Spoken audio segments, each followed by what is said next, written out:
good morning, happy Wednesday. Weather not too bad actually, is it? I mean, the rain and the snow and the sleet and the cold and everything came on Saturday, and we went out early morning, had some breakfast locally, did a few bits on the shops and high streets, and then came home and watched a film in the afternoon.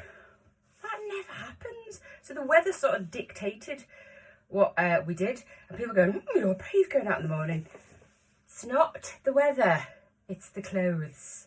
It is the clothes you wear, not the weather that's going outside. Everyone's got snow boots, snowshoes, walking boots, wellies, hat, scarf, cosy jumper, coat, gilet, scarf, gloves. We've all got it.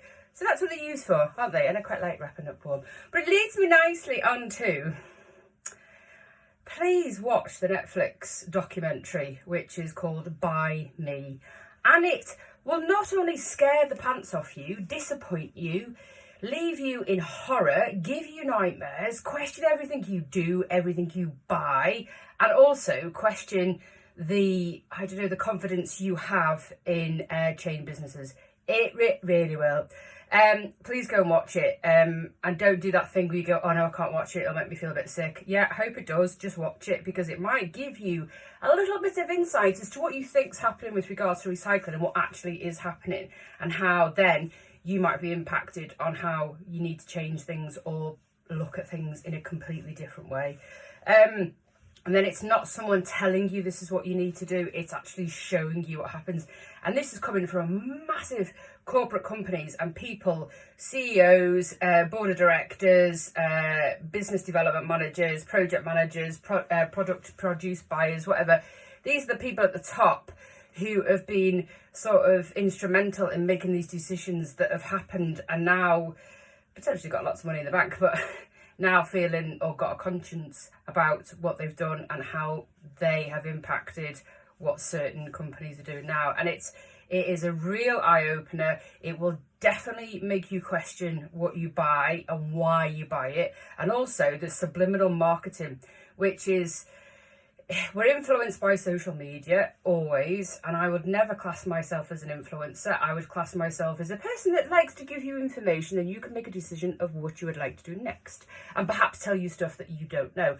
I don't go to the likes of Shein, it is pronounced Shein, or Temu, and then go and buy a load of clothes and then do a haul. Meh. They are the influencers of buying a load of potential crap and then doing a video to get their algorithm up in order that they get sponsored by the likes of YouTube, Instagram, or other social media pages. But actually their impact on the world is quite bad. So it's like making money out of that and the hauls, and it's like, if you're gonna do a haul, go to the charity shop, go and do the charity shop. And I know lots of people that I follow on the likes of Instagram who do that. They go, and there's a woman called George on Instagram who lives in Jersey. She's 49, she tells me a lot, and she goes and does charity hauls. Imagine Jersey, there'll be quite a few good charity shops, and the stuff that she wears is just brilliant and it's great. And she does a haul like that, so she would go and spend, I don't know, 40-50 quid and come away with lots of really good items to either go with existing outfits that you can shop in your wardrobe already, or a new outfit for next to nothing, and the fact it's not going into on a beach somewhere in Rwanda. Yes, it's a fact. So please just go and watch it. It's definitely, for the last year, I've been definitely shopping more in charity shops and on Vinted. Purely just a lot of ethical reasons as to buy actually, and question what I buy. Do I need that? No. I am a clothes magnet. I'm a coat magnet. If I see a coat, I'm like, I don't need it. So that's the things that I've been questioning in my mind over the last year. And after watching that programme, do I need to buy any more? Probably not. Really, I don't. I'm just going to have to go in my wardrobe, which I did this morning. So I haven't worn this dress for a while, and then I put it with a jumper that I've not wore with this dress, and then obviously my jacket, my little gilet. And it's just about sort of shopping in your own wardrobe and seeing what's in there and getting it all out and looking at the colour wheel, which I use quite a lot, to see where things go and just to give you that idea that you might need the night before you go to work or whatever. And it's just looking at things differently. And trust me, after you've seen that programme, if you don't come away going, I will be surprised. It'd be good to get your feels about what you feel about it. Just, you know, send me a little Facebook or social media message and let me know how you feel about it. Could do a whole sort of vlog on it. But looking at sort of, you don't really get to see that with local businesses very often. I've been into Michelle this morning and we were having a chat about it. And they're doing things in-house which they've been doing for a while. So we sort of got it right in the 80s, didn't we? What we were doing to preserve, recycle, reuse things was huge. And then we sort of lost our way for a bit. But look, local businesses are already doing probably a lot more, and then you are actually, because it's not just environmentally friendly for them to do that, but it's also hinders on their pocket to actually do that. So even simple things, I was talking to Thierry today to say about, you know, long time ago you used to put plastic bin liners in stuff. They don't do that anymore.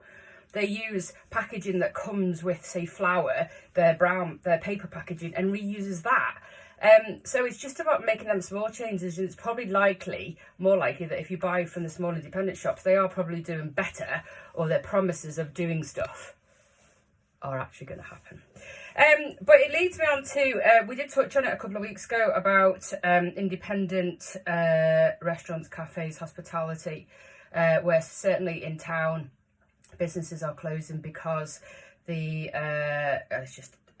establishments are closing like this because of the challenges they're facing economically with charges for bills, rent, lease, gas, electric. It's just really killing hospitality. So much so, it shows even acclaimed establishments have closed. So the Collective, a Michelin star restaurant, closed overnight because the owner decided it's just not feasible to keep it open anymore. It's only been open a year. And I suppose you've got to look at that from, because of the climate as we are now, people's pockets aren't really deep anymore. So if they're going to go out for a restaurant, are they able to afford a Michelin star restaurant? So there is a possible impact for that reason as to why they've had to shut, because people just can't afford to go like they would have done, say, 2, 3, 4 years ago. So even it's really having a knock-on effect on people who potentially do have money and who are well established as a business or a chef. And they just can't do it. Which leads me nicely onto some beautiful news, which was shared to you on Saturday after I'd been into town with my hat, my glove, and my scarves, and my jumper, and my coat. That was quite scarves. Huddle Cafe, coffee shop.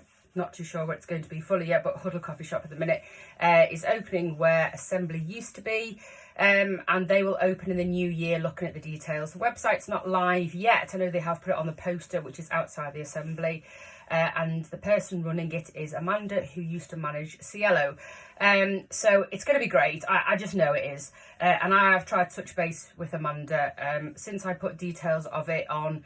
And following on from my question about what we think we need on the high street that's missing, people are just... the thread of people commenting was just so good, because it just means that it's been missed on the high street. An independent coffee shop is been so missed, and I'm hoping, and yet to speak to Amanda, I'm hoping that they're going to do that little bit different offerings that we don't have. So whether it's a little bits of food, she did say they're going to do cake, oh thank God, but just different elements. And I just hope, and I know she will do great things, but it just showed you from the thread of my post and the comments and the likes and the loves and the shares that came from that, just tells me that people are just desperate for an independent coffee shop to return.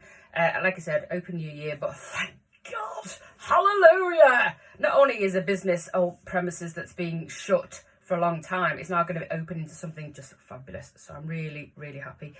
Bar Lane should be open today. Fingers crossed. Obviously, you can get over the bridge and you can go round the little crescent, but the bit where they've been fixing waterworks, that's been a problem, that should be open this morning. I've not been across it, so I'm not too sure. Garforth lights seem to have gone well, and Aberford lights on Saturday and Kippex lights on Sunday. Now, it does seem to me this year that Garforth's missed out quite a bit. There was no summer activities for the kids. This is the second year we've had no fireworks, and we have no fireworks at light switch on and no market. Something's going on, isn't it? Because we don't seem to be getting anything. And I know funding and money will be down to it, and also know that the Garforth Lions go around at Christmas and collect, and that money goes to lots of things within the community. But there's quite a lot of things we haven't had this year. So someone would like to answer me. I don't, depending who that comes from, I don't want to do an argument. I just want to know why we haven't had it. Christine at themaindeal.co.uk, and I can share it out and tell people, because they're all asking the same question. Well, we haven't had XYZ. What's going on besides, obviously, the cost of everything being expensive? That can't be the only reason. So it'll be interesting to hear, and I'm sure that the people have their own opinions as to why it's also not happening. But one more thing before I go, because obviously it's going over 10 minutes, and we don't like to go over 10 minutes. No, I think that's actually it. I mean, oh yes, that's what I was going to cover.